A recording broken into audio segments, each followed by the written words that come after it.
भडगाव शहरामध्ये सट्टा मटका रेती चोर मोठे कारवाई करणारे झाले खोटे।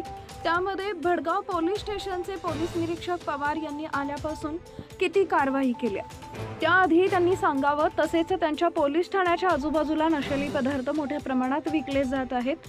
त्यांच्याच पोलीस स्टेशनच्या गेटच्या समोर छताची पिढी मटका जोमात चालू आहे। मग हे कर्तव्यदक्ष काय करत आहेत? परंतु यांनी 3 पोलीसवाल्यांना हप्ते गोळा करण्यासाठी लावून ठेवलंय। रेतीचे हप्ते गोळा करणारा वेगळा, मटका चटका सप्त्याचे वसुली करणारा वेगळा, म्हणजे जणू काही आल्यापासून हा धंदा जोमात चालू आहे।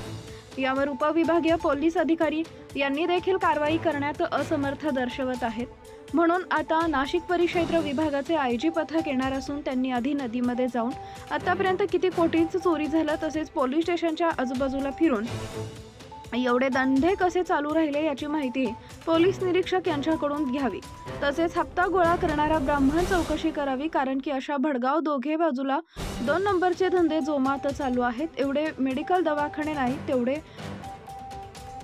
मटक्याच्या पिढ्या चालू आहेत, नशिली पदार्थ चालू आहे। मग ही कारवाई करण्यासाठी पोलीस निरीक्षक काय करत आहेत यावर अधिकाऱ्यांनी तरी दखल घ्यावी, अन्यथा वरिष्ठ अधिकारी पोलीस अधीक्षक रामेश्वर रेड्डी यांनी आपले एक वेळा भडगावच्या चारी बाजूनं रामेश्वर रेड्डी यांनी एक वेळ भडगावच्या चारी बाजूनं फिरावं व आपलं पोलीस निरीक्षक येणं काय काम करतो, किती कसूर ठेवलं याची चौकशी करावी, अशी मागणी भडगाव येथील सामान्य जनता करत आहे।